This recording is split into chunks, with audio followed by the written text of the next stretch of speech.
Reconnect back to yourself.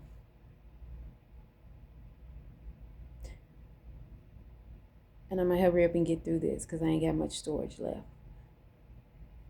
Reconnecting back to yourself is the most greatest rebirth you can give yourself. It is the moment you step out of your waiting period and you realize that the person you were looking for outside of yourself, through the relationships, through the approval, through the validation of others, it was already inside of you the entire time. It's like coming home after a long, exhausting journey. The air clears, the background noise fades away, and you finally get to feel safe in your own skin again. When you are in the midst of a reconnection back to yourself, it's a few shifts that do happen along the way though. And that's what I'm going to share with you. 1, you reclaim a sense of intuition. And when you are disconnected, you live entirely in your head, overthinking, anticipating, worrying, looking at the needs of others, and just consumed with the future and the what ifs, the assumptions of it all. When you reconnect, it means you drop back into your own body. You ground yourself. You ground your energies. You ground your spirit. You ground your soul. And you start to notice the smallest details. You start to notice the whispers. You started to notice the soft conversations that is comes up in your intuition. You start to hear God a lot more clearer. You start to feel the softness of everything again. And what used to be so harsh and rigid and aggressive, it starts to soften now.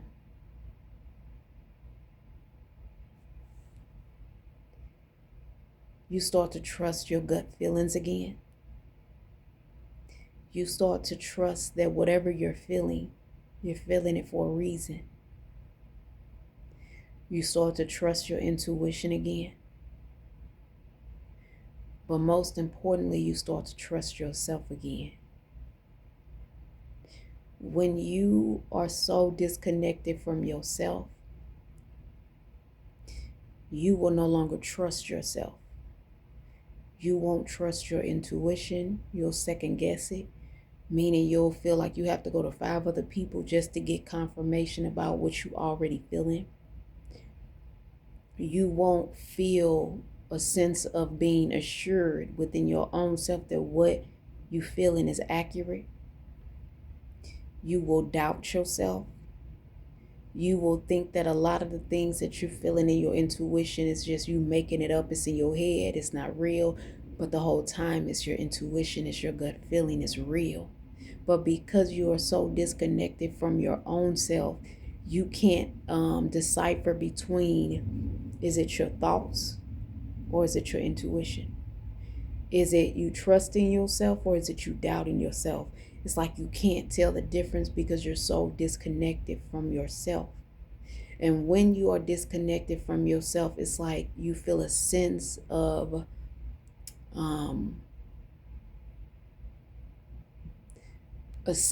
desperation to try to get external validation, to try to get the approval of other people, to try to conform and fit into a box and a mold just to connect with somebody else or be in a relationship. It's like when you are disconnected from yourself, you will completely disregard your boundaries. You will completely let your boundaries just hit the floor. You will completely disregard yourself and what you want and what you need and what you desire out of a person or a relationship or a situation. You will disown yourself. That is what happens when you are disconnected from yourself. You will self-sacrifice yourself for a relationship, for a man or a woman. You will literally disown your own self just for the validation and the approval of this man or this woman or that relationship or people. You will literally disown yourself. That is what happens when you are disconnected from yourself.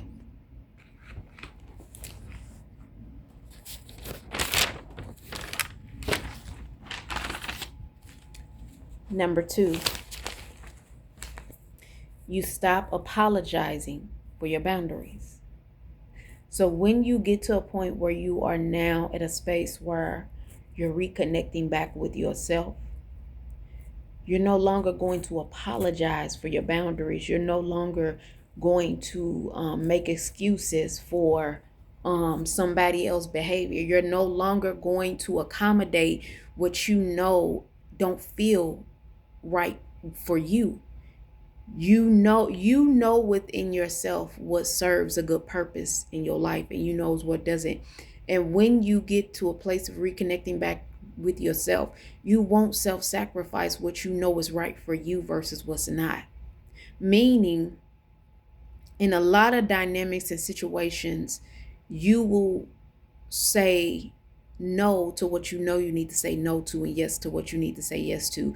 But when you are disconnected from yourself, you will say yes to the very things that you need to say no to, and then you will say no to the very things that you need to say yes to. Just like if we're looking at boundaries, when someone steps over your boundary and you are so disconnected from yourself, you will literally tell a person yes to something that you know within your own gut, within your own intuition, that you should be saying no to.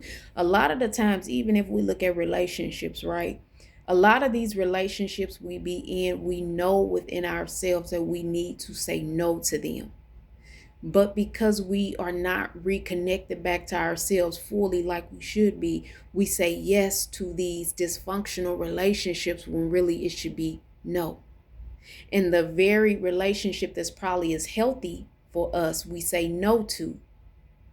You see what I'm saying? So it's like a lot of the times when we are disconnected from ourselves, we say yes to the very things God be wanting us to say no to. And we say no to the very things that God be wanting us to say yes to. So now we have now come to a place of being so disconnected from ourselves, because now we have said yes to the very things that God didn't want us to say yes to. And then we have literally rejected the things that God wanted us to accept and say yes to. And so now we're left with ourselves, by ourselves, disconnected from ourselves. Number 3, you fall in love with your own reflection and presence. So when you reconnect back to yourself, you will literally fall in love with your own reflection and your own presence. That's it. And I'm not just talking about physically, because it's a lot of beautiful people out here, but I'm not talking about just physically. I'm talking about you fall in love with your soul, you fall in love with your spirit, you fall in love with your heart all over again. It's like you fall in love with your energy, your essence, your alignment, your soul, your aura, your heart. Like you will literally fall in love with the reflection of who you are internally. The one main reason why other people will tear other people down and devalue them is because those people or person has not and does not love their own reflection. They don't love their own presence. And you can't love somebody else until you love your own reflection first. So a lot of the times we look for people to love us a certain particular way. But how can somebody love you a certain particular way, in a genuine way, in a loving, compassionate way, when they don't even love their own reflection? Like, ask yourself this: how can somebody give you, if you're asking somebody for some water, but the whole cup is empty? How can that person give you water when their cup is completely empty? They don't have anything to give you. They don't have anything to give you. So how can you expect someone to treat you right, or honor you, or appreciate you, or love you the correct way, or handle you the correct way, when they don't even love themselves? They don't even handle themselves correctly. They don't even have compassion for themselves. So how can someone give you compassion when they can't even give it to their own selves? They so hard on themselves. How can somebody love you genuinely when they don't even know how to love the dark places? They don't even genuinely know how to love themselves. How can you expect someone to love your reflection when they disown and don't like their own reflection? That's just like asking somebody to give you water from an empty cup that they don't have nothing to give from.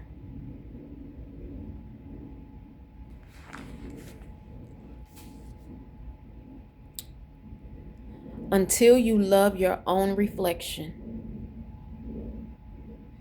and spend time alone and stop feeling like isolation, and it starts to feel like a luxury. When you start to spend time alone in isolation, the isolation that you began feeling in the first place, it will no longer feel like isolation as you reconnect back to yourself. It will feel, to me, I don't even want to say luxury, it will feel like a gift. Because now you get the opportunity to create. You get the opportunity to tap more into your creativity. It's like you get downloads. It's like your intuition get heightened. It's like you got more clarity. It's like you can see shit coming a mile away before it even come at you. It's like you can feel things 10 times stronger before it even happens. It's like you can even sense something is about to take off, or something good is about to happen, or something is about to shift before it shifts. See, that's what isolation will do. It's like a gift God gives you. I'm going to give you this gift. It may feel like isolation to you, but it's really a gift. It's really a luxury I'm giving you, because it's going to heighten every part of who you are. It's going to heighten your creativity, your intuition, your downloads, your wisdom. It's going to heighten the fact that you gain more clarity, you gain more insight, you gain more knowledge. It's like you're going to be able to see things more in a broader perspective, you're going to see things more 10 times better than you did prior, before you went into reconnecting back to yourself, before you went into a place of isolation, when really it's really just the gift God is giving you to understand yourself more now. You know what I'm saying? So, okay. So, even if it's just to help one or two people, you did what you were supposed to do. See, here is the thing. Sometimes we think our isolation and what we go through is just for us, but it's not. Even if you're going through a certain isolation and you don't quite understand it, why? You don't know the creativity that God will give you. You don't know the guidance. You don't know the direction. You don't know the shift that God will take you down to show you, okay, now I put you in this isolation for a purpose, because I knew It will heighten your creativity. It will heighten your intuition. It will give you more downloads to understand what I need you to put out there. And if I can just get you to trust me in the process of this isolation, it's not isolation. It's a gift that I'm giving you to understand and reconnect back to yourself. Because until you reconnect back to yourself, you can't fully give out what I need you to give out. So I'm trying to get you in this place so you can get to this place, so you can get to this place. And if you get to this place, you'll see why you had to go from 1, 2, and 3 to get to 4. You know what I'm saying? You'll see why I had to take you through number 1, number 2, number 3 in order to get to the 4. So God, it's like God is showing you that if I can get you reconnected back to yourself, if I can get you acclimated back into your own self, back to your creativity, your intuition, your alignment, your energy, if I can get you back into a place of understanding yourself and reconnecting back to yourself for your soul purpose, then I can guarantee you I can show you why you had to go through 1, 2, 3, and 4 to get to 5. And that's what reconnecting back to yourself does.